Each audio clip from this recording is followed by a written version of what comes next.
अब उससे ऊपर जो चक्र है, जिसे कि हम कंठ में श्री कृष्ण का चक्र,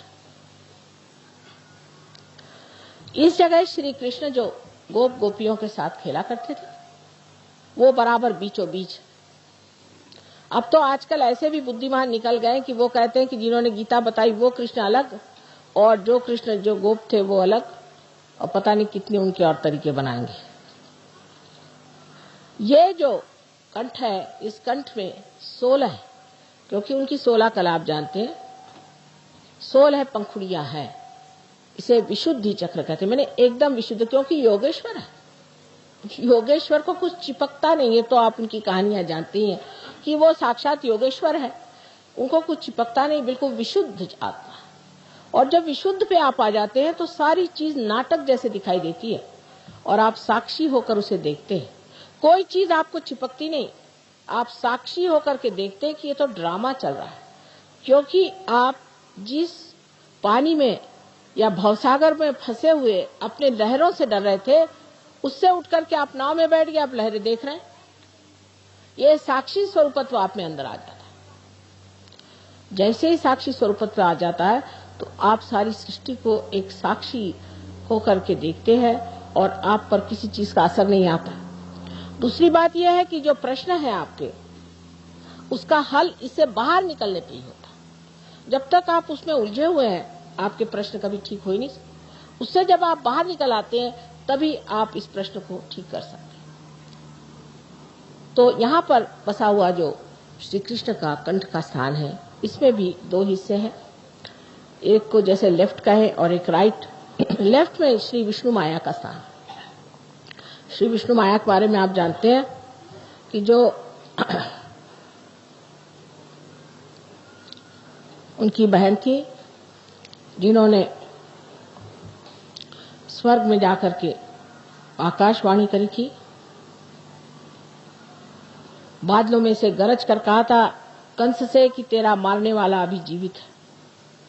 वही आकाशवाणी आज भी कार्य करती है। जो बिजली है ये भी कार्य करती है। और आप कभी देखिएगा तो आपको आश्चर्य होगा कि हमारे भी फोटो बड़े कमाल के आते हैं। और जो ये कैमरा जिसे हम सीधी सादी चीज समझते हैं, इसने ऐसे ऐसे हमारे फोटो निकाल दिए हैं कि आप हैरान हो जाइएगा। यहाँ तक कि बादलों में तक हमारे फोटो आते हैं। ये आकाशवाणी का कार्य है, ये विष्णु माया है। इस विष्णु माया पर ये कहना है कि जब हमें भाई बहन का विचार नहीं रहता, जब हमारे अंदर ये शुचिता नहीं रहती, हम जब दूसरी औरतों के और बुरी निगाह डालते हैं, तब भी ये चक्र पकड़ जाता है। या किसी कारणवश हम ये सोचते हैं कि हम पापी हैं, हम दुष्ट हैं, और इस तरह की बेकार की अपने बारे में न्यून कल्पना कर लेते हैं, तब भी ये चक्र पकड़ता है। ये कल्पना कहीं कहीं बहुत ज्यादा मैं देखती कि हम तो पापी हैं, क्योंकि रात दिन जो आता कहता तुम लोग पापी हो, ये संसार पापी है, और जो बताने वाला वो कौन बड़ा धर्मात्मा है। ये सब बातें सुन सुन के मनुष्य अपने को इतना नीचा गिरा लेता है कि उसकी ये लेफ्ट विशुद्धि पकड़ती है। और इसके पकड़ जाने से अगर हृदय में भी पकड़ आ जाए तो अनजाना जैसी बड़ी घातक बीमारियां हो जाती है। रात दिन कभी पत्नी, कभी पति, कभी घर, कभी समाज, किसी भी औरत में यह हमेशा भरते रहता है कि तुम बड़ी खराब। उस वक्त ये चक्र पकड़ जाता है और इससे अनेक बीमारियां हो जाती, पर सबसे घातक बीमारी इसकी अनजाना की है। दूसरी जो राइट साइड है, उसमें हम जिसे महाराष्ट्र में विट्ठल कहते हैं, और जिसे आप कहिए कि द्वारिका में बसे हुए श्री कृष्ण जहां राज्य कर रहे थे, उनका स्थान है। तो जब गोप गोपी बन के यहाँ रहते थे, तब उनका बीचों बीच स्थान है। और जब वो राज कर रहे थे द्वारिका में, तो उनका राइट। और जब लेफ्ट में आप देखते हैं तो उनकी जो शक्ति स्त्री है, वो उनकी बहन है। बीचों बीच में श्री कृष्ण की राधा, और इधर उनकी रुक्मिणी, उनकी पत्नी जो थी, वो उनकी शक्ति थी। ऐसे ही मैंने आपसे कल बताया कि 5 शक्तियां वो और 16,000 और शक्तियां सारी श्री कृष्ण की यहाँ विट्ठल के स्थान पे है। लेकिन इसमें भी इतने दोष आ गए कि विठ्ठल की मूर्ति पंढरपुर में उनका साक्षात हुआ, जैसे आपके गोविंद महाराज की यहां मूर्ति आई है स्वयंभू।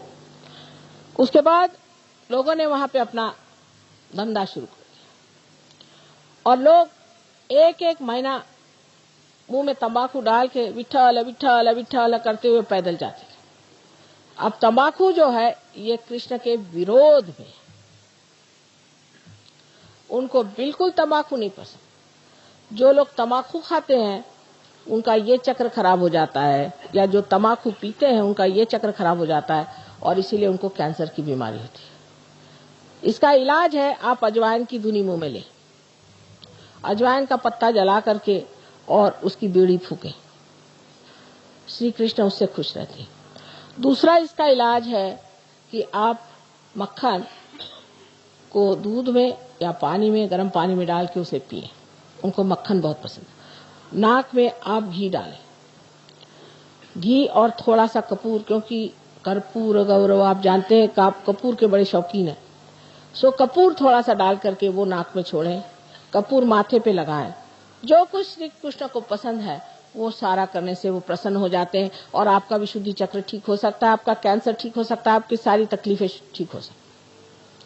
जब आप सबका गला पकड़ जाता है तो मेरा भी गला पकड़ जाता है, क्योंकि इतनी मेहनत पड़ जाती है उसको ठीक करते करते, तो भी पहाड़ जैसे लोगों की कुंडलिनी कभी कभी उठती ही नहीं, बड़ा प्रयत्न करना पड़ता।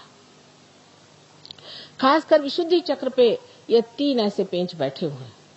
उसमें से ये कि जो लेफ्ट विशुद्धि है, अगर मंत्र वगैरह किसी गलत गुरु से लिए है और बक रहे हैं उसको सुबह से शाम तक, तो वो मंत्र भी पकड़ जाते। इन सब चीजों के लिए उसका इलाज सहयोग में हरेक का मंत्र रूप भी है, आसन रूप भी है, और भी कुछ उसके साथ में थोड़ा बहुत जैसे पानी, जल या चीनी, इस तरह की चीजें दे करके किया।